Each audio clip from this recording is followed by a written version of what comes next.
Hey everybody, welcome to Beauty at Work. We are in between seasons at the moment, so in the meantime, please enjoy this clip from season 2. I'm going to sort of tie this back to my yogic world because in yoga and meditation, early on in my learning, we would always talk about what is the place? Like, what is your place? When you think about peace or you think about safety, or what is the place that makes you feel good? And for me, I always would go back to my grandparents' cottage. My grandparents' cottage was in northern Wisconsin.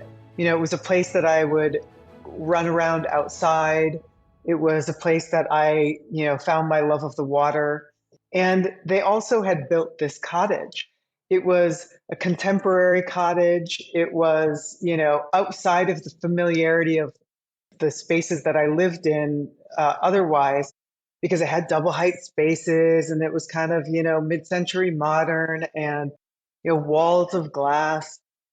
And it wasn't a big cottage, but it was a place that I felt like I was invited into noticing my surroundings in a way of which they changed the relationship of humans to each other, like the way that we as a family operated.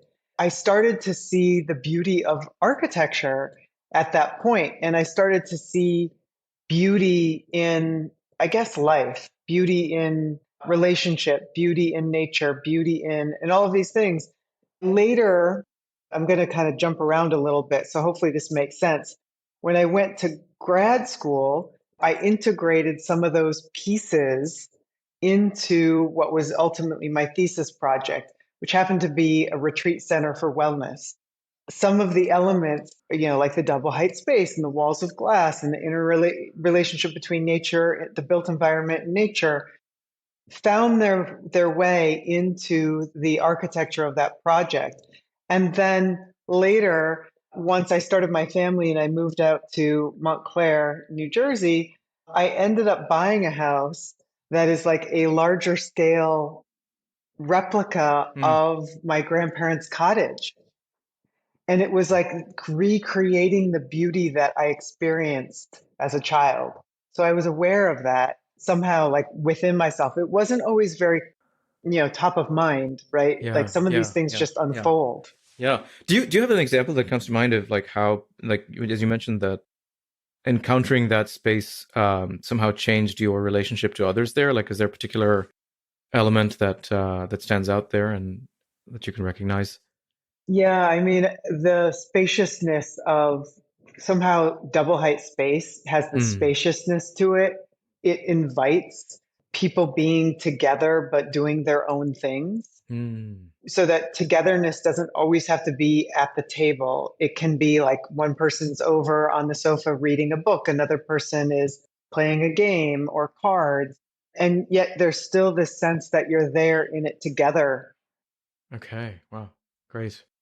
Talk a bit more about your trajectory. I mean, you'd mentioned you'd done this project in your graduate work, but what drew you, I suppose, to pursue a career in architecture? How did that evolve, and particularly your sense of beauty, whatever that has meant to you over time, has that changed? Are there common threads that connect that? How do you see that?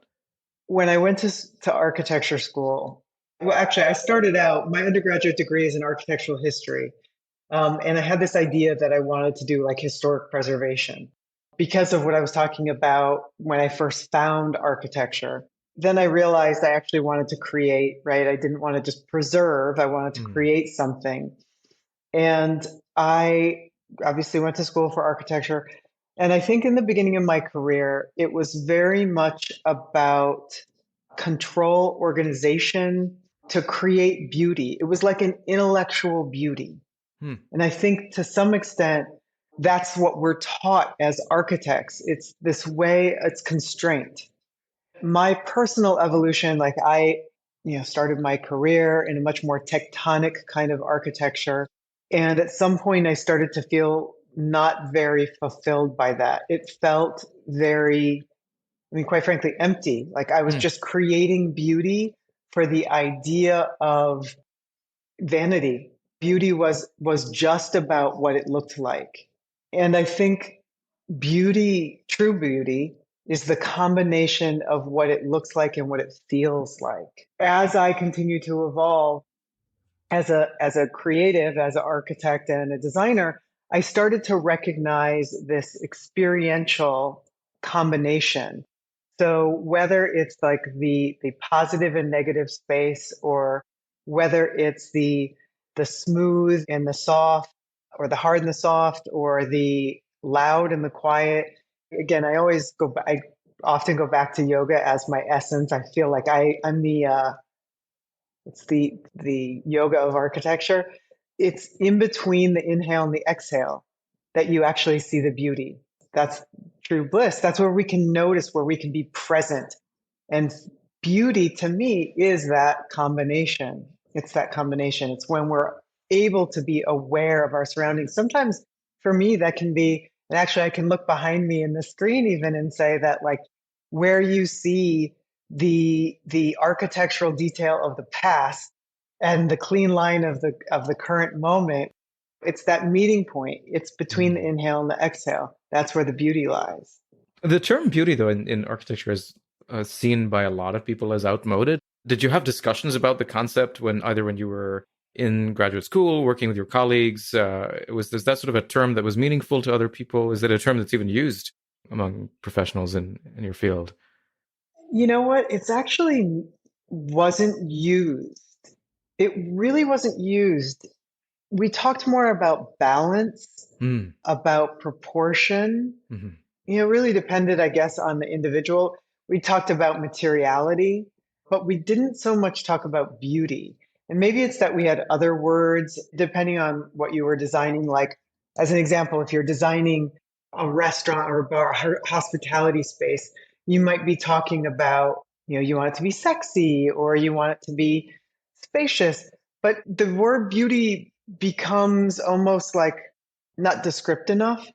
Mm. Like, it's not, Mm. it's hard to define, right? I mean, that's what Right. we're talking about. It's hard to define, right? Hmm. And for everyone, Hmm. it means something different. And for me, I interpreted design as, and I ask clients this all the time, like, how you want it to feel.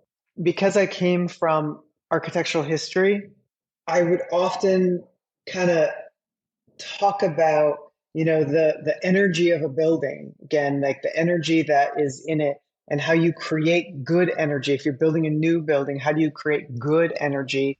And if you're talking about an existing structure, how do you either retain the good energy, or if it's kind of been dissected, or I'll say disrespected over time, how do you open the energy back up so that, it feels spacious and joyful? But it's really, to me, it's about, like, how do you feel? How do you want to feel in the space? Yeah. Architecture, initially was about protecting us. It was like a base need. As architecture became something, more than that, it was about getting closer to God or nature, or however you interpret that word. And so to me, that's where the beauty came in. Yeah. Yeah. We'll talk more about spirituality and its role then in your evolution as an architect. And you mentioned yoga, but I mean, more generally, I'm curious to know how your own spiritual commitments and perspective has shaped the work you've done. To me, spirituality is very much about values and ethics. When I look at architecture and design, I want to infuse it with that. So truth, as an example, truth. I believe that when you have even small non-truths, they reside within you and they kind of fester. You might not be able to articulate that, but it doesn't feel good, right? If Mm, you mm. if you tell a non-truth. And in design, the beauty is the truth of the material. So I like to invite people into the recognition, for example, even if you're talking about a kitchen countertop, which is, of natural stone. And the truth is, this is real stone that took thousands of years to be created. The colors and the texture came from this energy that we have no control over. And so now it's our reverence for this material that is given back to us or given to us as a gift, And so when we start to ritualize and revere that which surrounds us, there's a spiritual nature to it. There's a spiritual nature to living. There's a spiritual, ritualistic quality to the experiences that we have with our built environment. And to me, that again goes back to beauty. Like that's the beauty Mm, of life, right? And then mhm, there's the other layer, which is about, I talked about nature and how nature, the collaboration of nature and the built environment, but also humanity. Like I often talk about, it's like the best way to say it is the community of individuals who come together in unity, in collaboration to create our built environment. And there's a honoring, there's a sustainability, there's a gift of not just their labor but their love in order to create the spaces that we are in. And to me, that's very spiritual. It's about humanity and how we're mm. interrelated. Right. Yeah, and I suppose I mean, you'd even mentioned, from your early experience of how you were able to recognize the effect of space in connecting us to each other, right, and shaping our relationship to each other and to nature. I think that's really is important. You'd also mentioned in your work how the design can lead to a sense of calm and it can shape our sense of well-being. How what have you found in your practice about the relationship between space and wellness? There's so many sort of small elements that I like to bring into a project. It's usually a connection with nature through large windows, through framed views out to maybe a tree or a specific mountainscape, or sometimes even your neighbor's garden. So it's definitely the connection between inside and outside. We spend 90% of our time inside, and this connection, like we are nature, so that's important. That's about our wellness. That starts to help our parasympathetic nervous system be activated, so that's where we start to feel more calm. Again, it's bringing in materials, as I was mentioning with the countertops, expressing the wood in the grain of the wood. It's talking about the history, and it's the textures, using natural fibers, natural materials. These are all things that can help us feel grounded. And when we feel grounded, we have this ability to exhale. So again, it's our Mm, parasympathetic nervous system. We begin, our shoulders relax, our mind starts to clear. And that's when we can truly enjoy our lives, when we can actually connect with others, when we can actually connect with ourselves. It's always about returning home. And, we can see what we're grateful for. In design, there's this other piece of it, which is creating. I say a lot that if everything is beautiful, then nothing is beautiful. uh-huh. So it's like the overabundance can sometimes put us into this place where we actually can't see what is beautiful. So when I'm designing, maybe there is, a beautiful piece of art on the wall and the furniture is really simple, or Mm, maybe, there's a confined kind of lower ceiling kind of area that opens up into this expansive space because it's that moment. It's like that transition moment where you're like, ah, it makes me think about, when the sun rises and you don't realize, you wake up and you look out the window and the sun is rising and you exclaim without even thinking, like, ah, that's beautiful. That's what yeah. we're trying to do in design. Right, right, right, right. Yeah, no, a lot of ideas came to my mind as you were talking. One of the things I've been studying scientists for a long time now. A lot of them work in dark, dingy labs, and the effect on well-being they're pretty aware is pretty horrible. No access to natural light and green spaces and so on. Do you have any suggestions for people who are stuck in those sorts of environments about what can one do in terms of design when you really can't cut a window through a basement wall? But are there ways in which you can modify space in that sort of highly technological environment that could improve your sense of well-being? For sure. The first thing that comes to mind is art of sunsets, art of nature. I don't know why this popped up over the weekend, but my 15-year-old had asked for this little light for Christmas, and it was like, it looked like it was the sun. You Hmm. know, it's just like a little circle of light. And you can use things like this anywhere. Or I have another lamp in my house that looks like the moon, and when I turn that on, it's just soothing. So Hmm. there's these little nodes or little hints towards nature that can be brought in, and just as a reminder that it exists. You know, in a lab, obviously you can't bring in plants and things like that. Like that's what I think about, you know, as Yeah. another element that, at least in an office, really helps remind us. Again, in an office, I think about aroma, bringing in, Hmm. you know, essential oils. But again, in a lab, that's not really something that you can do. So there's kind of limitations. But so I think in a lab, I would focus on lighting and art, like little lighting that's not distracting to the work that one is Yeah. doing, but you just kind of look over.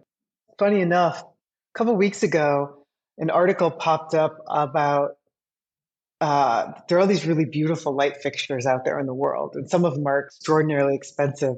Something came up that IKEA has like these new light fixtures that are meant to evoke emotion, and they're mostly like knockoffs of very expensive fixtures.